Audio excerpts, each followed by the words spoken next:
opportunity to bring a bit of balance into the discussions around the visit of the US President and his wife, given the almost unprecedented slobbering over them that the nation has been exposed to over the last number of days. And it's really hard to know which is worse, whether it's the outpourings of the Obamas themselves or the sycophantic fawning over them by sections of the media and the political establishment. We've had separate and special news bulletins by the state broadcaster to tell us what Michelle Obama and her daughters had for lunch in Dublin, but very little questioning of the fact that she was having lunch with Mr. Tax Exile himself. We had very little challenging of the fact that she's glad to be home, a country that she's been in less than a week and that her husband has very tenuous links in.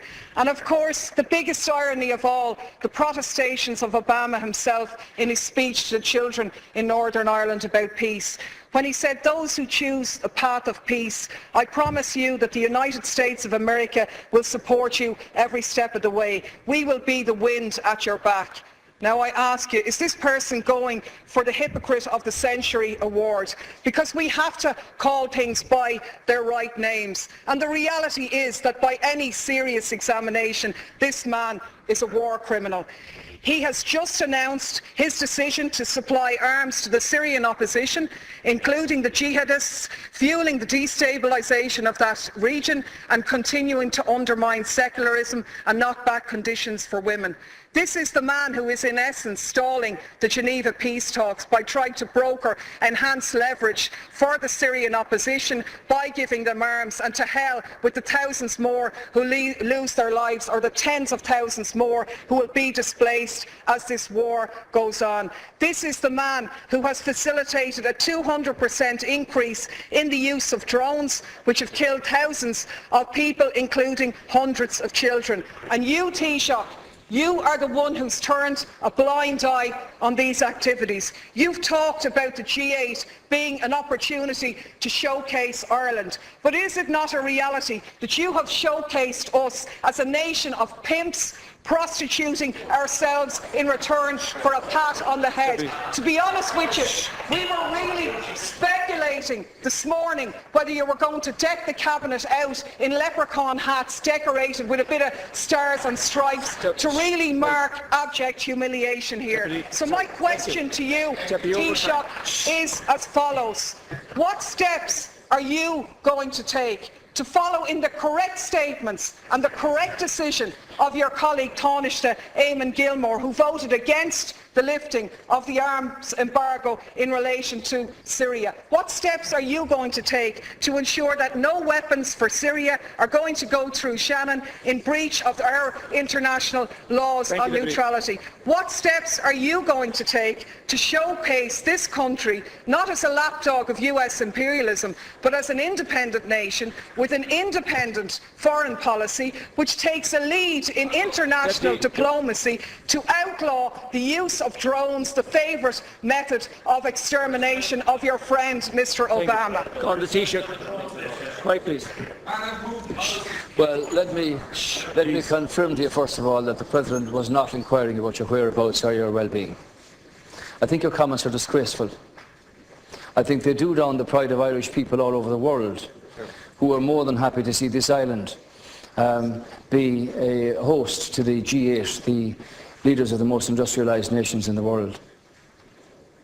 And for you, Deputy Daly, to stand up here and criticise the American President for giving a continuation of support for a fragile peace process in Northern Ireland, where over 3,000 people lost their lives over 30 years, is a disgraceful do-down. And if you represent those people on the back line over there, if that's the kind of comment that you intend to make, well then it's beneath you actually.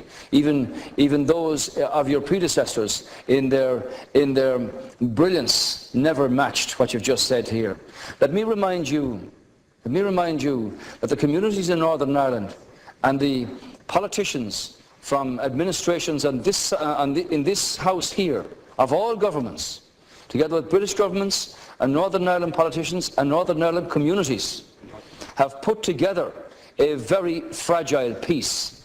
And far be it from you to come in here and criticise somebody who wants to support that process, visibly personally and with assistance from the United States, where 35 million Irish Americans, Deputy Daly, want this peace process to continue. And the young lady, the young student who introduced the President in Belfast, put her finger on it very well when she said, the reality is that Northern Ireland has had a past, and the reality is that Northern Ireland has a future. And that future, Deputy Daly, is one where peace in communities and across communities should abound. And it's beneath you to say that the American President should not be a party to keeping that process alive and visible. Insofar as the discussion on Syria is concerned, there was a serious discussion at the G8 summit with the members of the G8 themselves. I'm not sure whether you favour the Russian intervention here or whether you favour what the European Union put forward. While there was division among the countries in Europe about the lifting of the arms embargo, Ireland took a very clear position on this, which was articulated by the Taoiseach, that the embargo should not be lifted. But the conclusion of the G8 summit was that the Geneva peace talks should take place. Nobody wants to see wanton slaughter and the exodus of hundreds of thousands of people from Syria. And far from a warmongering discussion, the situation here is, what can you do to bring about discussions and negotiations that will restore, in the first instance, peace to this situation, and in the second instance, a structure that will allow Syria to continue in the time ahead without the obscenities and the humanitarian crisis that we've witnessed in the last 2 years. Deputy Daly, 1 minute. Please. Yeah. 1 minute, Deputy. Thanks, Ceann Comhairle. Of course, I said nothing about the Northern Ireland peace process, a process which everybody supports, but is not one that gives you a licence to do whatever you like anywhere else around the globe. There isn't much peace in Iraq, where 26 people lost their lives yesterday. There isn't much peace in Afghanistan. There isn't much peace in Pakistan, and there certainly isn't much peace in Syria. And the side I'm on in Syria is the one, and what I agree with is the statement by Oxfam, where Oxfam said sending arms to the Syrian opposition won't create a level playing field. Instead, it further risks fueling an arms free-for-all, where the victims are the civilians of Syria. Our experience tells us that the crisis will only drag on for longer if arms are poured in. And that's in essence what the Americans have done here. I can only take from your non-answer to the question that you were asked is that you're going to take no steps to ensure that those arms will not be sent through Shannon in breach of our neutrality. You said here last week no arms ever came through Shannon. How do you know that, seeing as no investigations take place? The reality is, in 2012, 548 US planes landed in Shannon. How do you know what was on them if you haven't examined them? Your Minister for Transport revealed in a parliamentary question that 239 civilian planes landed in Shannon, where they sought permission because they were carrying munitions of war or dangerous goods on a civilian aircraft. What steps are you going to take to intervene in this situation? And the last point I'll make is that people in this country are very fond of our American brothers and sisters, and I think we stand far more shoulder to shoulder with them by making valid criticisms of their president, who has broken his election promises, rather than just pimping this nation as a tax haven for their corporations. I'm sure the Americans would far prefer if their multinationals paid their taxes at home rather than offshore here, so they could develop their health care, so they wouldn't be wasting money on arms being sent to slaughter people in other countries. Thank you, Deputy. Final reply, Taoiseach. As you're aware, 100,000 American people are employed by Irish-owned firms across 50 states, and something similar here from American invested corporates in this country. The American government, and I don't speak for them obviously, have taken the view in terms of withdrawal of their troops from Afghanistan and from Iraq. There wasn't any intervention in terms of troops in Libya, and there hasn't been any intervention in terms of troops in Syria. We've never supported rendition flights through Shannon, and it ill behoves you to make comments that are not true.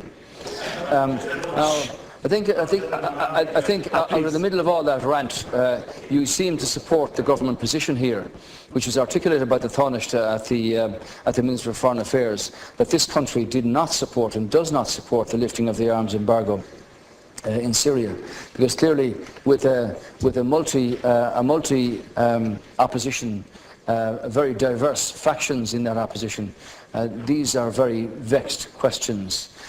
So the decision of the European Council to not agree in terms of the embargo means that that opportunity presents itself. But everybody at the G8, as I understand it, was focused on getting the peace talks in Geneva underway, which might bring about some sense of solution here. Clearly, you haven't condemned the Iranians or the Hezbollah or the Russians for supplying arms to the Assad regime. You haven't commented upon the atrocities carried out under President Assad in Syria at all.